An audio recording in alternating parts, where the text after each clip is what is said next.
was the first semester of my third year of seminary. "Where are you going after seminary?" asked my academic advisor.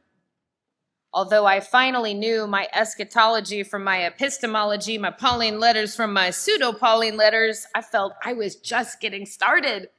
"I want to keep going," I said. "Can I do another master's degree?" She helped me figure out what I wanted to keep studying and track down seminaries that might be the right place for me. She came back a few weeks later and said, "I found a seminary with a program for you. To study what you want, they said it'll be a PhD, it'll take 7 years, and you'll have to move to New York City." "Where are you going after seminary?" asked my other advisor. "I'm thinking NYC for a PhD," I said. "Kim," he said, "God called you to the church, which means you're supposed to be in a church. And the church has no need of you having a PhD. You're just trying to buy time.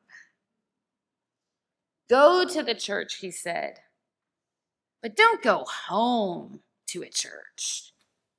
If you go into the church back home, you're going to burn hot and bright and out. You're going to burn out. It would be better if you went somewhere challenging, where you're on the front lines of life. So when you do go home, it's a relief, and you won't burn out because you've been through the fire already. I'm helping set up a group of pastors going to South Africa, and I think South Africa would be just the thing for you." "Where are you going after seminary?" asked my clergy mentor from the Missouri conference. We were sitting on boulders on the shore of Lake Michigan. "I'm thinking New York or South Africa," I said. "Yeah, I heard," she said. She served a church about an hour and 45 minutes from my parents' house and probably heard my mom yelling from Fulton in frustration. "I'm here with a message from the bishop," she said. That never goes well. The new retirement policy goes into effect this year. We have a record number of retirees. If you ever want to come back to Missouri, we're going to need it to be this year. "Where are you going after seminary?" asked my field education supervisor when he came to visit my field ed site. "Well, I thought about a PhD, thought about South Africa, but I guess I'm going home to Missouri." No, he said. "I'm on the board of ordained ministry for Northern Illinois. I'd like you to consider staying here in Chicago. If you want to get a PhD, there are seminaries here. You could go get your PhD while working as a pastor. We like pastors with PhDs in Chicago." "But they need me at home," I said. "And really, I'd be most effective in Missouri because I grew up there and I speak the language."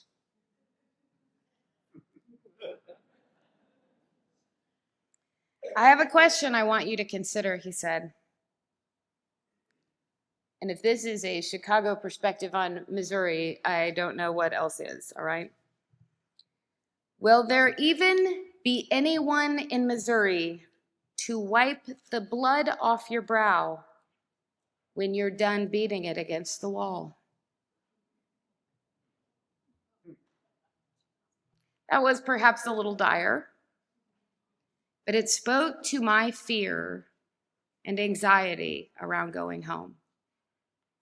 I had changed, and I assumed Missouri hadn't changed.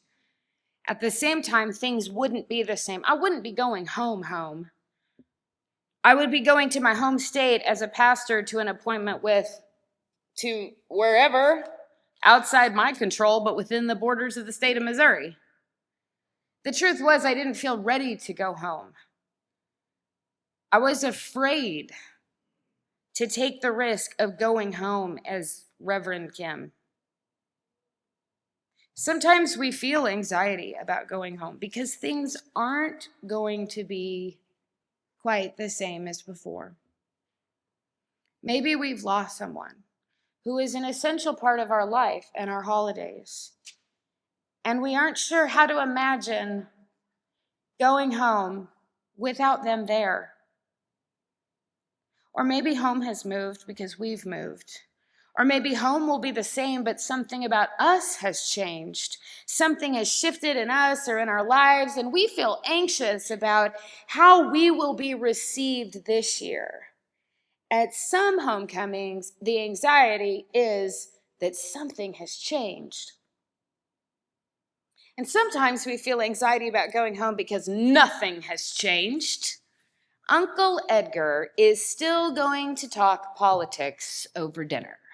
Just like last year, you didn't take Aunt Glenda's advice to go vegan and get a little of that extra weight off of you. So you're going to have to hear about that for the whole meal. Or you're still single or the divorced one and no, you don't want a blind date with your cousin's coworker. Or it's going to be the same crazy shuffle between Christmas at your house, Christmas at their house, Christmas at their house, all in like a 4-hour period. You're going to be the only one in a mask again, or you're going to be the only one not in a mask again. Whatever tension was there last year has gone unresolved. At some homecomings, the anxiety is that nothing has changed. For every person who cannot wait to go home, there's a person gritting their teeth in anticipation. Going home, whether it is to a house, a family, or a church, can make us anxious and uncomfortable. God is coming. Are we ready? Asks the season of Advent. God is coming. Are we ready? In the prophet Malachi, we get a glimpse of what it's like when we know the Lord is coming. We are excited. This is what we've been waiting for. And then this word, but who can endure the day of his coming? And who can stand when he appears? For he is like a refiner's fire and like fuller's soap. He will sit as a refiner and purifier of silver, and he will purify the descendants of Levi and refine them like gold and silver until they present offerings to the Lord in righteousness. Woohoo! The Lord is coming. It's going to be rough. God is going to do stuff in us and with us. God's going to burn out of us all that isn't right.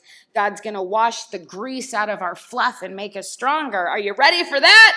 Because that is promises fulfilled. It sounds good in the end, but uncomfortable in the near future. Someone will come to prepare the way because we are not ready for it. God is coming. We will never be the same, says the prophet Malachi. And in a very specific time and place with a lot of 4- and 5-syllable names, Luke tells us the word came that this was happening. It came to John, son of Zechariah and Elizabeth. We're going to do a really quick tie-in to the Advent story right here, okay? Or to the Christmas story. It came to John, son of Zechariah and Elizabeth. Zechariah, who was serving in the temple when an angel told him he'd have a son, he had to name John, and then silenced him until John's birth. Then remember how John leapt in Elizabeth's womb when Mary showed up pregnant with Jesus at Elizabeth's house? And why was Mary there? Because Mary had had troubling news, right? She's young, she's unmarried, she's pregnant. She goes to her relative's house. She went home. She went home to say, my situation has changed. And Elizabeth said, our situation has changed too. But that was years past, and now these babies have grown up to be young men, and John got the word that it was time to prepare the way of the Lord, his cousin Jesus, who is about to unleash love on the world.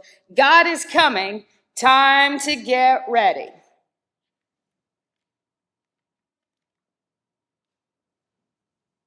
Luke says, he went into all the region around the Jordan, proclaiming a baptism of repentance for the forgiveness of sins, as it is written in the book of the words of the prophet Isaiah, to which the choir referred.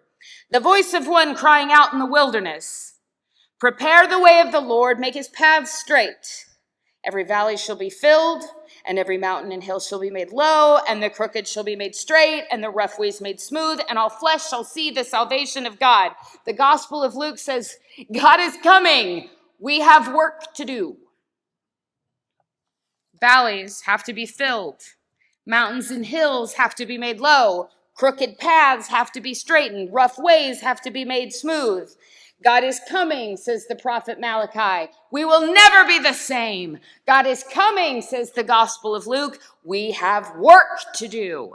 God is coming, said the Advent season to us. Are we ready? I wasn't ready to go home and be a pastor. But it was time. So I told Missouri to put my name on the board. And a few weeks later, I got a call with an appointment. I was sitting in Chicago going, is it going to be St. Louis or Kansas City? St. Louis or Kansas City? Springfield? That's a surprise. And yes, I have beaten my head against walls. But there were lots of people to wipe the blood off my brow. I have wiped some brows myself. And really, I didn't need another degree. I didn't need the fire of South Africa. The refiner's fire burns in Springfield and in Marshfield too. I was anxious about going home. I was afraid to go home. But I had what I needed. I just did what I was asked. And I helped God by uncrooking paths and helping churches make their ways smoother. And I saw mountains move and hills diminish. I've seen valleys rise to level ground. I saw church people walk out of the doors of their sanctuary and into the community. And I saw the community find sanctuary when they walked in the doors of the church. I saw attitudes change. I saw new disciples made. I saw God work miracles with church people to make it possible for people to come to know God's love. And as I got to be part of that, God was also doing it in my life, changing my situation, changing my outlook, changing my life, changing my thoughts, changing my words, changing my heart. Because when I went home, feet dragging, I didn't go alone. God went with me through every single change. He sat like a refiner of silver in my life, burning out what didn't need to be there. He watched me get burned, and I'm pretty sure God got burned too. But he keeps working on me, washing me with fuller soap, getting the grease out of my fluff, getting my fibers to interconnect, making me stronger. There is change on the horizon always. There are changes we need to make, changes we will have to make, changes that will be made in us, in our situations, in our words, in our thoughts, in our lives, to be made whole, to be made well, to be made right. And it does not sound comfortable because it will not be comfortable, but we will not be alone for a moment of it. We will not be alone in a moment of it. It is the work of God, and God is with and in all of it. You know, we can reverse the things I said. We will never be the same. God is coming. We have work to do. God is coming. Are we ready? God is coming. There's that peace. This is the Sunday when we light the candle of peace. It's also the Sunday when we think about the work ahead of us, the work of preparing the way of the Lord, the changes God may work in us. It's also the Sunday when we think about the fear and anxiety around going home. And maybe there's a reason for all of that to happen on the same Sunday.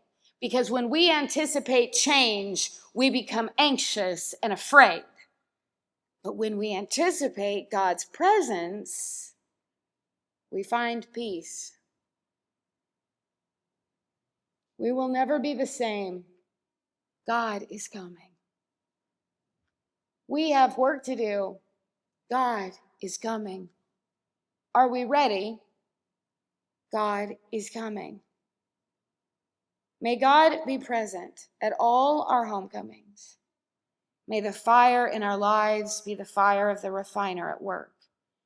May we find peace in the certainty of change, because we will not be alone in it. God is coming. Amen.